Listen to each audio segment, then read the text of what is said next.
Hi dears, എന്തൊക്കെ എല്ലാവരുടെയും വിശേഷം? എല്ലാവരും സുഖമായിരിക്കുന്നോ? മുത്തുമണികളെ, ഞാനിന്ന് ഷെയർ ചെയ്യുന്നത് പ്ലെയിൻ ആയിട്ടുള്ളൊരു മന്തി റൈസിൻ്റെ റെസിപ്പിയാണ് കേട്ടോ. നല്ല ടേസ്റ്റുള്ള നല്ല അടിപൊളി റൈസിൻ്റെ റെസിപ്പിയാണ്. ചിക്കനോ ബീഫോ മട്ടനോ ഒന്നും നമ്മുടെ കയ്യിലില്ലെങ്കിൽ പോലും നല്ല ടേസ്റ്റായിട്ട് സാധാരണ നമ്മൾ ചിക്കനോ മട്ടനൊക്കെ വെച്ച് മന്തി ഉണ്ടാക്കി കഴിക്കുന്ന അതേ ടേസ്റ്റിൽ തന്നെ ഒരു പ്ലെയിൻ ആയിട്ടുള്ള കഴിക്കാൻ പറ്റിയിട്ടുള്ള ഒരു മന്തി റൈസിൻ്റെ റെസിപ്പിയാണ് കാണിക്കുന്നത്. വീഡിയോയിലേക്ക് പോകുന്നതിന് മുമ്പ് വീഡിയോ എല്ലാവരും ഒന്ന് സ്കിപ്പ് ചെയ്യാതെ മുഴുവനായിട്ട് കാണാൻ ശ്രമിക്കണേ. അപ്പോൾ നമുക്കിത് എങ്ങനെ ഉണ്ടാക്കുന്നത് നോക്കിയാലോ. അതിനായിട്ട് ഞാൻ ആദ്യം തന്നെ 3 കപ്പ് ബസ്മതി റൈസ് എടുത്ത് വെച്ചിട്ടുണ്ട്. വൈറ്റ്സ് അല്ല, ബസ്മതി തന്നെ എടുത്തിട്ടുള്ളത് കേട്ടോ. അരമണിക്കൂർ നേരം വെള്ളത്തിലിട്ട് കുതിർത്തിട്ട് വെള്ളം ഒന്ന് വാരാനായിട്ട് വെച്ചിട്ടുള്ളതാണ്. ഇനി ഒരു പാത്രം അടുപ്പിലേക്ക് വെച്ച് കൊടുത്തിട്ട് അതിലേക്ക് 1 ടേബിൾ സ്പൂൺ ബട്ടർ ചേർത്ത് കൊടുത്തിട്ടുണ്ട്. അതുപോലെ തന്നെ ഒരു 2 ടേബിൾ സ്പൂണോളം ഒലീവ് ഓയിലും കൂടി ചേർത്ത് കൊടുത്തിട്ടുണ്ട്. നിങ്ങളുടെ കയ്യിൽ ഇത് രണ്ടും ഇല്ലെങ്കിൽ നിങ്ങൾ സൺഫ്ലവർ ഓയിൽ ഉപയോഗിച്ചാലും മതി കേട്ടോ. അപ്പോൾ അതായിരിക്കും എല്ലാവരുടെ കയ്യിലുണ്ടാവുക. അപ്പോൾ അത് ഉപയോഗിച്ചാൽ മതി.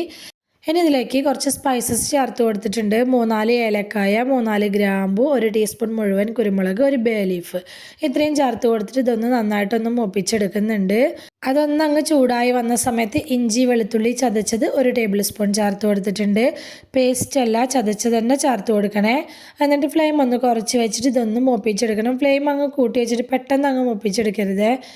ഫ്ലെയിം ഒന്ന് കുറച്ച് വെച്ചിട്ട് ഇത് നല്ലപോലെ ഒന്ന് മൂത്ത് വരുന്നത് വരെ ഒന്ന് നമുക്ക് വഴറ്റി കൊടുക്കുക.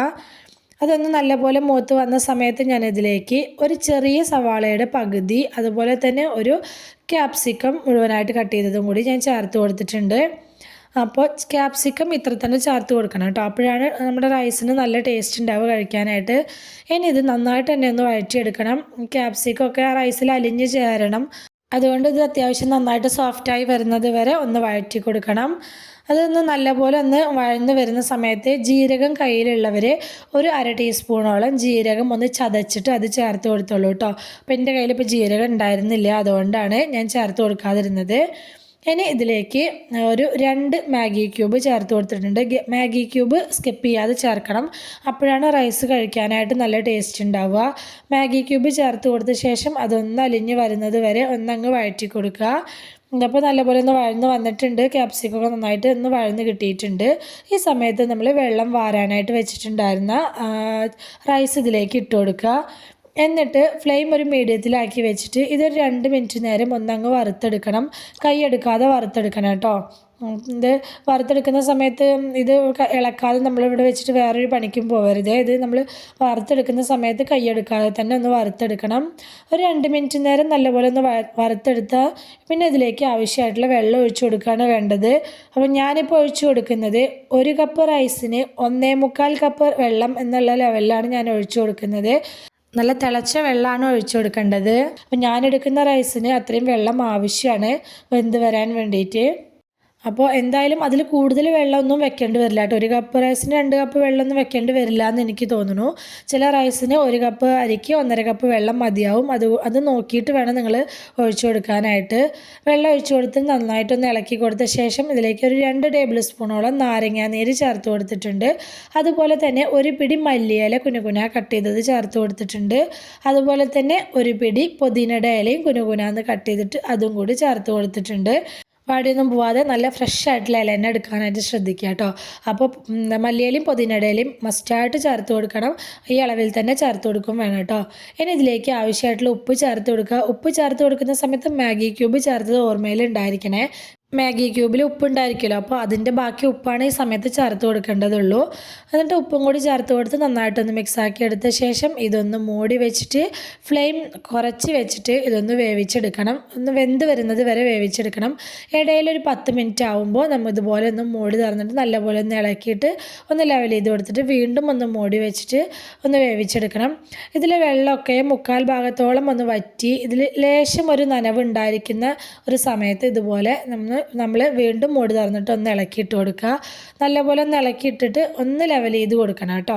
ഫ്ലെയിം കുറച്ചാണല്ലോ വെച്ചിട്ടുള്ളത്, അതുകൊണ്ട് തന്നെ ഇത് എല്ലാ റൈസും ഒരുപോലെ വെന്ത് കിട്ടാനും വേണ്ടിയിട്ടാണ് ഇടയിൽ ഇതുപോലെ ഒന്ന് ഇളക്കി ഇട്ട് കൊടുക്കണം എന്ന് പറയുന്നത്.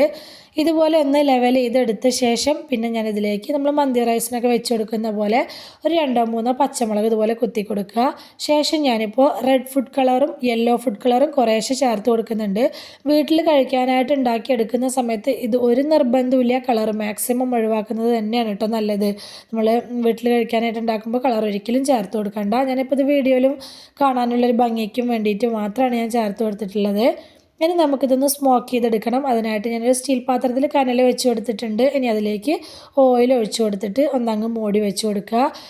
കനലല്ലെങ്കിൽ ചാർക്കോൾ ഏത് വേണമെങ്കിലും ഉപയോഗിക്കാം കേട്ടോ. ഒരു 5-6 മിനിറ്റ് കൂടി അങ്ങനെ വെച്ച് കൊടുത്ത ശേഷം ഫ്ലെയിം അങ്ങ് ഓഫാക്കി കൊടുക്കുക. ഫ്ലെയിം നല്ല ലോ ഫ്ലെയിമിൽ തന്നെ വെച്ച് കൊടുക്കണേ. 5-6 മിനിറ്റിന് ശേഷം ഞാൻ ഫ്ലെയിമൊക്കെ ഓഫാക്കി കൊടുത്തിട്ടുണ്ടായിരുന്നു കേട്ടോ. ഇത്രയേ ഉള്ളൂ, നമ്മുടെ റൈസ് ഇവിടെ റെഡി ആയിട്ടുണ്ട്. ഇനി ഇതിൽ നമ്മൾ അതിന് മുകളിൽ വെച്ച് കൊടുത്തിട്ടുള്ള സ്റ്റീൽ പാത്രം അങ്ങ് എടുത്ത് മാറ്റിയ ശേഷം നന്നായിട്ടൊന്ന് മിക്സാക്കി യോജിപ്പിച്ചെടുത്താൽ മാത്രം മതി കേട്ടോ. നമ്മുടെ അടിപൊളി ടേസ്റ്റിലുള്ള പ്ലെയിൻ ആയിട്ടുള്ള മന്തി റൈസ് ഇവിടെ റെഡി ആയിട്ടുണ്ട്. ഞാൻ ഇതിലേക്ക് കുറച്ച് ഓയിലാണ് ഞാൻ ഉപയോഗിച്ചിട്ടുള്ളത്. സാധാരണ മന്തി റൈസ് എന്ന് പറയുമ്പോൾ കുറച്ച് ഓയിൽ ആണല്ലോ. അപ്പോൾ ഓയിലൊക്കെ നിങ്ങളുടെ ഒരു താല്പര്യത്തിനനുസരിച്ച് എത്രത്തോളം വേണം നോക്കിയിട്ട് ചേർത്ത് കൊടുത്താൽ മതി കേട്ടോ. ഞാനിപ്പോൾ അത്രയും മതി എന്നുള്ളത് കൊണ്ടാണ് വളരെ കുറച്ച് ഓയിൽ ഒഴിച്ചു കൊടുത്തിട്ടുള്ളത്. സൺഫ്ലവർ ഓയിൽ ഒഴിവാക്കി ബട്ടറിൽ ചെയ്തെടുക്കുകയാണെന്ന് വെച്ചാൽ പ്രത്യേക ടേസ്റ്റ് തന്നെ ഉണ്ടാവും കേട്ടോ. ബട്ടറൊന്നും ഇല്ലാത്തവരാണ് സൺഫ്ലവർ ഓയിൽ എടുത്തതെന്ന് ഞാൻ പറഞ്ഞിട്ടുള്ളത്.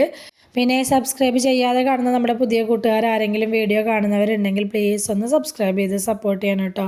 അതുപോലെ തന്നെ വീഡിയോ കണ്ടുകൊണ്ടിരിക്കുന്ന സമയത്ത് ഇഷ്ടമാവുന്നുണ്ടെങ്കിൽ മറക്കാതെ ലൈക്ക് ബട്ടൺ ഒന്ന് പ്രസ് ചെയ്ത് വെക്കണേ. അപ്പോൾ ഞാൻ ഈ മന്തി റൈസിൻ്റെ കൂടെ കഴിക്കാനായിട്ട് ചിക്കൻ കൊണ്ടൊരു അടിപൊളി ക്രീമി ആയിട്ടുള്ളൊരു റെസിപ്പി ചെയ്തിട്ടുണ്ടായിരുന്നു. ചിക്കൻ വളരെ കുറഞ്ഞ ഓയിലിൽ ഫ്രൈ ചെയ്തിട്ട് നല്ല ക്രീമി ആയിട്ടൊരു സോസൊക്കെ ഉണ്ടാക്കിയിട്ട് തയ്യാറാക്കിയിട്ടുണ്ടായിരുന്ന ഒരു ചിക്കൻ്റെ റെസിപ്പിയാണ്. നല്ല ടേസ്റ്റുള്ള ഒരു റെസിപ്പിയാണ് കേട്ടോ. അപ്പോൾ ഞാനത് കഴിഞ്ഞ ദിവസം പോസ്റ്റ് ചെയ്തിട്ടുണ്ടായിരുന്നു. അപ്പോൾ താല്പര്യമുള്ളവർ അതുകൂടി ഒന്ന് കയറി നോക്കി സപ്പോർട്ട് ചെയ്യണം കേട്ടോ. നല്ല ടേസ്റ്റുള്ള റെസിപ്പിയാണ്, നിങ്ങൾക്ക് എന്തായാലും ഇഷ്ടമാവുന്ന ഒരു റെസിപ്പി കൂടിയാണ്. അപ്പോൾ അതൊന്ന് ട്രൈ ചെയ്ത് നോക്കുക കേട്ടോ. ഇതാണ്ടോ ഞാൻ ഈ റൈസിൻ്റെ കൂടെ വെക്കുന്നതാണ്. അത് ചൂടാറിയിട്ടുണ്ടായിരുന്നു, അതുകൊണ്ടാണ് സോസിന് ചെറുതായിട്ടൊരു കട്ടി തോന്നുന്നത് കേട്ടോ. അപ്പോൾ ചൂടോടെ ആണെങ്കിൽ കുറച്ചും കൂടി ലൂസായിട്ടായിരിക്കും ഈ സോസ് ഉണ്ടായിരിക്കുക. നല്ല ടേസ്റ്റുള്ളൊരു റെസിപ്പിയാണ്. നിങ്ങൾക്ക് എന്തായാലും ട്രൈ ചെയ്ത് നോക്കാനും കൂടി പറ്റിയിട്ടുള്ളൊരു റെസിപ്പിയാണ് കേട്ടോ. അപ്പോൾ കണ്ടു നോക്ക്. അപ്പോൾ ഇന്നത്തെ നമ്മുടെ പ്ലെയിൻ ആയിട്ടുള്ള മന്തി റൈസിൻ്റെ റെസിപ്പി എല്ലാവർക്കും ഇഷ്ടമായി എന്ന് വിചാരിക്കുന്നു. സാധാ മന്തി റൈസ് നമ്മൾ കഴിക്കുമ്പോൾ തക്കാളി ചട്നിയൊക്കെ കൂട്ടി കഴിക്കില്ലേ, അതുപോലെ അതൊക്കെ കൂട്ടിയിട്ട് ഈ മന്തി റൈസ് കഴിക്കാൻ നല്ല ടേസ്റ്റാണ് കേട്ടോ. അപ്പോൾ വീഡിയോ മറക്കാതെ ലൈക്ക് ചെയ്യണേ, ഹൈപ്പ് ചെയ്യണേ, നിങ്ങളുടെ അഭിപ്രായങ്ങളൊക്കെ കമൻ്റായിട്ട് പറയണം.